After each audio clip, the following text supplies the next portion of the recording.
Hi everyone, welcome to YSA's Ksports for Sunday, April 26th. I'm Jesse Mayfield Sheehan. This has to be one of the best sports weekends of the year in New England, with the NFL draft ongoing, the Celtics and Bruins in the playoffs, and the Red Sox hosting the Yankees for the first time. Ksports will have it all, and remember, this show is hosted by kids, for kids. We start with the Boston Celtics, Game 4 of the Eastern Conference quarterfinals. The Celtics came into the game with a 2-1 lead in the best-of-7 series with the Chicago Bulls. There were some people out there who thought the Celtics wouldn't lose another game in this series, but the Chicago Bulls had other ideas.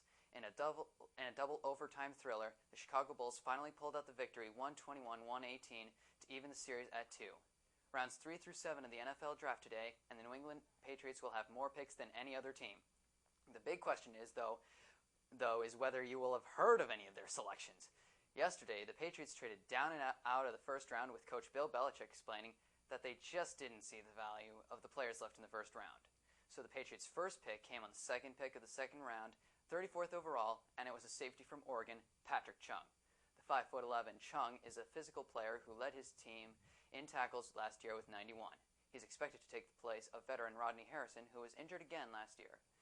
Chung is big enough and strong enough to match up with tight ends, offering the versatility Coach Belichick likes in his defenders. The Patriots' second pick of the day has a local connection. Ron Brace from Boston College via Springfield. Brace is a huge defensive tackle who is 6 foot 3 inches tall and weighs 329 pounds. The Boston Red Sox and the New York Yankees wrap up their series at Fenway Park tonight at 8. Justin Masterson takes on Andy Pettitte. The first two games between the Red Sox and Yankees have been classics. Then again, if you are a Yankees fan, nightmare might be more appropriate. Friday night, Kevin Youkilis's walk-off home run in the 11th inning made the difference in a 5-4 Sox win. And yesterday, Jason Varitek coming into the fourth, facing 2 outs, a base-loaded situation against A.J. Burnett, and a 5-run deficit. A.J. Burnett throws in the pitch, and Jason Varitek swings it, hits it hard, and it goes back deep into right field. It's gone. Jason Varitek's third career grand slam, his 4th home run of the year, and the first grand slam for the Sox of the year, bringing him within 1 run. And Jacoby Ellsbury, in the 5th inning, hits his first home run of the year to tie the game at 6, scoring Ortiz and Uke off, and himself as well. And then Dustin Pedroia in the 5th inning with no outs hits a double to get at runners in scoring position for Jason Bay. With a 1-2 count and 2 outs, Bay hits a long shot off of the monster for a 2 RBI double, scoring Ortiz and Youkilis to bring the Red Sox ahead 2 runs. But then later in the 6th, Johnny Damon chases after Josh Beckett and hits it into right field, scores himself and Jeter, and ties the game at 8. But then later in the bottom of the 6th, David Ortiz hitting a sac fly to right, and this will be caught. And then Nick Green takes off and scores. But Pedroia gets tagged out at second, unfortunately. But the Red Sox now with the lead, so it was a worthy sacrifice. The rest of the game belonged to Mike Lowell and the Red Sox. Lowell ends up with 5 RBIs on the way to the Red Sox' 9th win in a row, 16-11 over the Yankees. So where are the Boston Bruins? Resting, of course.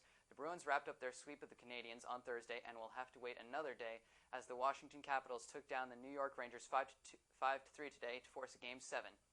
In the NBA playoffs, the Cleveland Cavaliers go for a sweep of the Detroit Pistons tonight, leading their series 3-1. At last check, the Cavs have the lead 71-58 with 2 minutes remaining in the third quarter. Now it's time for Back Talk. In the host chair today is Andrew Ramsey. Take it away, Andrew. Thank you, Jesse. And again, I'm Andrew Ramsey on the Back Talk set with Marcus Jackson and Kunal Singh. Guys, let's start with the Boston Celtics. They lost today, tying the series 2-2 with the Chicago Bulls. They lost in Chicago today, with maybe a key being poor execution by the Celtics and very good perimeter shooting by the Chicago Bulls. Kunal, we'll start with you. What are your thoughts? Well, our shooting wasn't as good as it has been because Glenn Davis has been missing some key shots, and we have been missing some wide open, and it says, like, we've been taking some unbalanced threes, which I don't get. They should be, like, passing it more and taking good shots that you can actually make. Well, they have a lot of missed opportunities to convert on, like, breakaway plays like Rondo passing up to Glenn Davis or Perkins. I saw Perkins drop the ball, and the Chicago, of course, capitalized on it by scoring. But yeah, a lot of missed opportunities like on breakaways, easy layups, interior jump shots, stuff like that. That's what led to the loss. But I'm not really concerned about it because we still have home court advantage. So I still think we're going to win the series. And again, that's only game 4. Right. Yeah. So 3 more tries. You still got 3 more games left to go, and we'll see what happens. So now we move to a more interesting topic, maybe. The Boston Red Sox, who have, come from behind twice to beat the New York Yankees at Fenway Park in the 3-game set, which started on Friday, ends tonight on Sunday Night Baseball.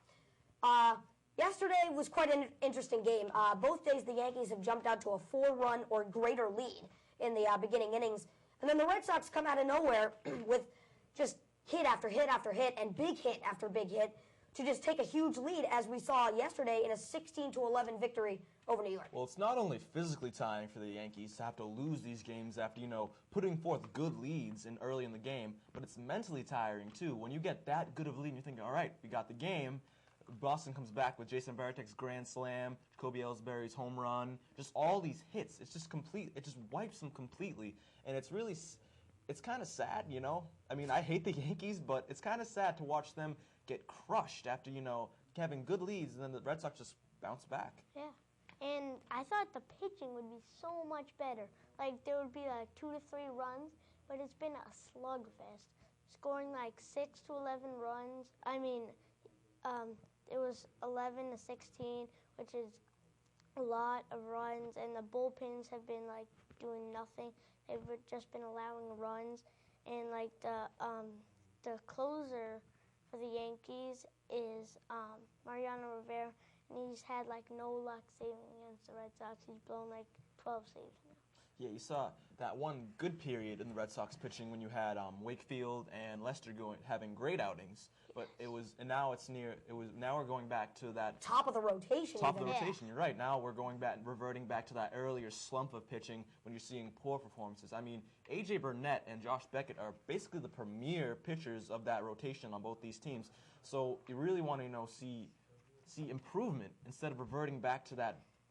Exactly. You think, okay, we got the ace of our staff going. We got the number 1 guy in our rotation, Josh Beckett, going, and for the Yankees, okay, we've got our number 2 guy on our staff, A.J. Burnett, going.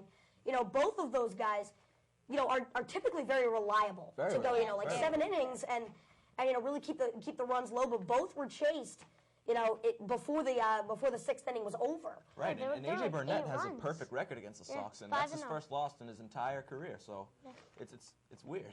And the Red Sox, they've won 9 straight. Their hitting has gone up.